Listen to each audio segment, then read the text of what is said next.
तो नेक्स्ट है अडीमा, जो 8th प्रॉब्लम है वो है अडीमा, मतलब swelling of feet and ankle. तो it starts around 22 to 27th week, मतलब जब प्रेगनेंसी का 22nd टू 27th वीक होता है उसके इन बिटवीन ये प्रॉब्लम स्टार्ट हो जाती है। ये भी बहुत कॉमन डिसऑर्डर है, ड्यूरिंग प्रेगनेंसी बहुत सारी फीमेल्स में देखने को मिलता है। अडीमा का मतलब आ गया कि स्वेलिंग हो जानी, मतलब कि अकम्युलेशन ऑफ फ्लूइड, मतलब ज्यादातर ये लोअर एक्सट्रीमिटीज में देखने को मिलता है।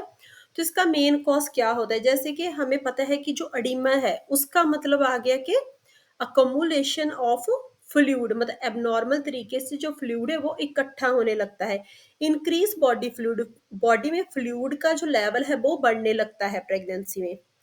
तो वो फ्लूइड इतना बढ़ जाता है कि वो प्रेशर ऑन पेल्विक वेन्स पे प्रेशर डालता है।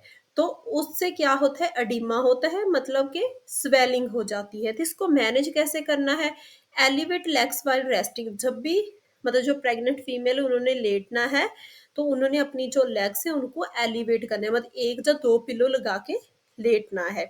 तो फिर आगे अवॉइड पर लॉन्ग स्टैंडिंग, तो काफी लंबे टाइम तक उन्होंने खड़े नहीं होना, उन्होंने रेस्ट करनी है, बैठना है।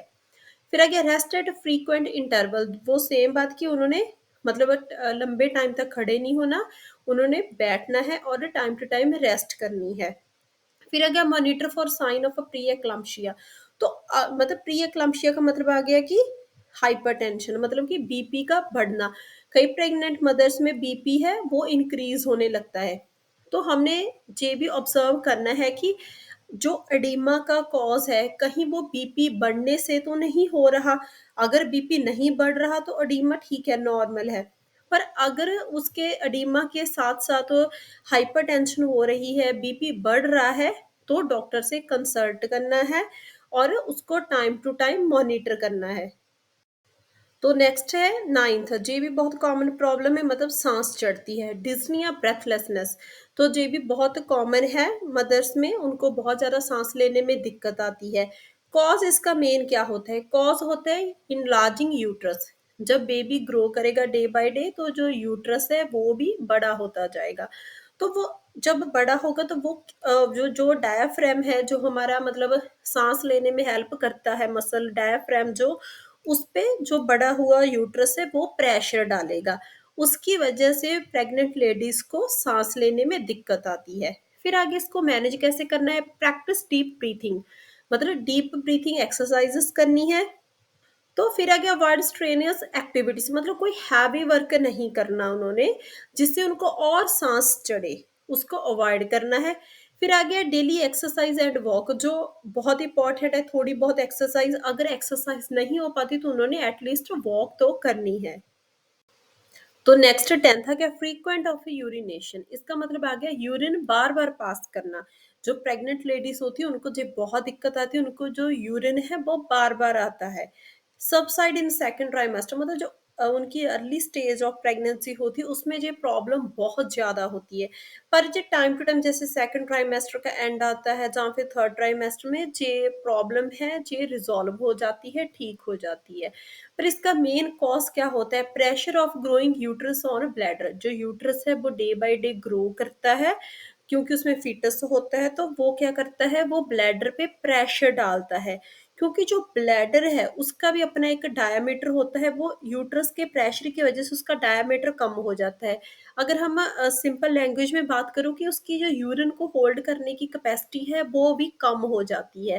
पर जब ये थोड़ा जैसे थर्ड ट्राइमेस्टर आ जाता है, ये प्रॉब्लम है ये ठीक होने लगती है, क्योंकि इस थर्ड ट्राइमेस्टर में आके जो बेबी का हेड होता है वो डिसेंट हो जाते हैं, उसकी एंगेजमेंट हो जाती है।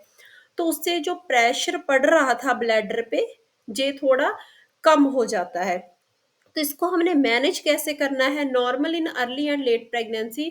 तो ये कंडीशन एक नॉर्मल कंडीशन होती है होल प्रेगनेंसी में। तो इसमें हमने क्या करें, अवॉइड कैफीन।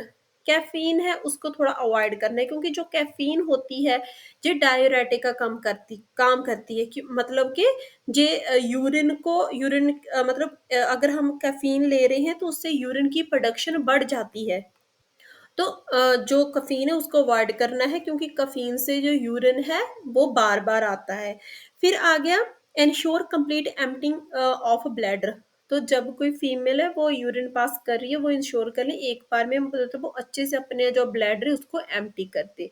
क्योंकि अगर वो मतलब पूरी तरह से एम्प्टी नहीं कर रहेंगे तो उनको फिर से बार-बार यूरिन जाना पड़ेगा। तो फिर आ गया रेगुलर पेल्विक एक्सरसाइज़ेज़, अगर हो सके तो वो उनको पेल्विक एक्सरसाइज़ेज़ करनी है। तो नेक्स्ट 11th आ गया बैक एक, ये भी बहुत ही कॉमन मेजर प्रॉब्लम है। मतलब प्रेग्नेंट लेडीज में बैक एक, मतलब उनकी कमर में, बैक में बहुत ज़्यादा पेन रहती है।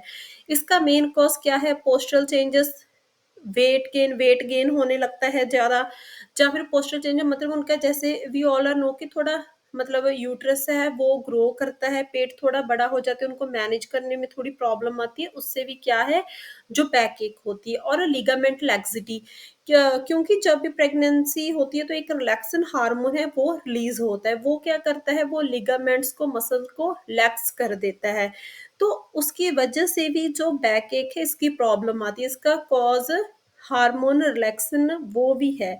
तो अगर मतलब हमें ज़्यादा नहीं मतलब हमें याद नहीं रहता तो हम लिख सकते हैं पोस्चरल चेंजेस की वजह से, या फिर वेट गेन की वजह से बैक एक होती है। इसको मैनेज कैसे करना है? Use proper posture and back support. जब भी फीमेल ने बैठना है तो उन्होंने अपनी बैक को सपोर्ट दे के बैठना है। तो पोस्चर प्रॉपर रखना है उन्होंने, थोड़ा सा मतलब सपोर्ट देनी है पेट को। तो ऐसे बिल्कुल अच्छे से उन्होंने बैठना है, मतलब टेढ़े मेढ़े नहीं बैठना। फिर आ गया अवॉइड हैवी लिफ्टिंग, मतलब उन्होंने ज़्यादा कुछ हैवी काम नहीं उठाना, हैवी कुछ भी सामान है उसको नहीं उठाना, थोड़ा अवॉइड करना है। तो उससे आ गया हीट पैड्स और जेंटल मसाज, थोड़ी मसाज कर लेनी है ऑयल से, या फिर जो हॉट वाटर बॉटल होती है उसके साथ उन्होंने हीट देनी है, उससे भी इस प्रॉब्लम को बहुत ज़्यादा रिलीफ मिलता है। फिर आ गया प्री नेटल योगा, अगर वो योगा कर सकते हैं तो उन्होंने योगा करना है और स्ट्रेचिंग करनी है। तो नेक्स्ट 12th है फटीग, मतलब थकान महसूस होना, उनको ऐसे लगता है वो वीक है, थकान महसूस होती है। तो इसका मेन कॉज मेन होता है कि हार्मोनल चेंज, क्योंकि कितने सारे हार्मोन्स है वो बॉडी में आ जाते हैं जब भी कोई फीमेल प्रेग्नेंट होती है, ड्यूरिंग प्रेगनेंसी। तो हार्मोनल चेंजेस की वजह से, या फिर इंक्रीज मेटाबॉलिक डिमांड्स, तो क्योंकि एक फीटस भी होता है, बेबी होता है उनके अंदर, ठीक है, तो मेटाबॉलिक डिमांड्स, मेटाबॉलिज्म भी, उसकी डिमांड भी थोड़ी बढ़ जाती है, उसका काम भी बढ़ जाता है। तो इसको मैनेज कैसे करना है? रेस्ट एडिक्वेटली, मतलब जब भी उनको थोड़ा ज़्यादा फटीग लगे, वीकनेस लगे, तो उन्होंने थोड़ा रेस्ट कर लेना है। बैलेंस्ड डाइट है जिसमें थोड़ी एनर्जी हो, जैसे उन्होंने फ्रूट्स, अगर उनका कोई फ्रूट खाने का मन है, मतलब थोड़ा सा ऐसी ड्रिंक जैसे कि जूस वगैरह लेना जिसमें थोड़ी अच्छी डाइट हो, तो वो उन्होंने डाइट लेनी है, थोड़ा एनर्जेटिक फील करेंगे। Light exercise, exercise and walk, तो सेम एक्सरसाइजेस करनी और वॉक करनी, क्योंकि थोड़ी बहुत एक्सरसाइज या फिर वॉक है वो प्रेगनेंसी में बहुत ही अच्छी रहती है। तो नेक्स्ट आ गया 13th है कार्पल टनल सिंड्रोम। तो इसमें मेनली क्या होता है?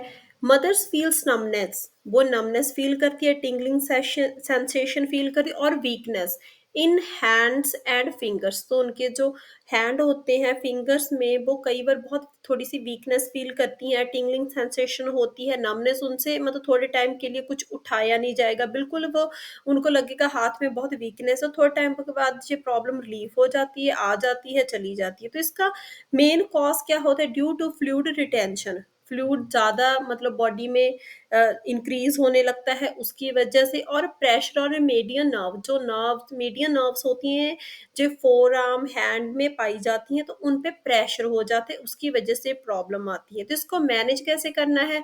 Rest the hand on pillow while sleeping, तो जब भी उन्होंने सोना है, लेटना है, तो थोड़ा हैंड को एलिवेट करके रखना है। डू रिस्ट एक्सरसाइज, तो डेली, तो अगर उनको जो प्रॉब्लम ज़्यादा हो रही है तो उन्होंने रिस्ट की एक्सरसाइजेस करनी है, एंड मसाज, रिस्ट मसाज करनी है, ऑयल के साथ वो रिस्ट को मसाज भी कर सकते हैं।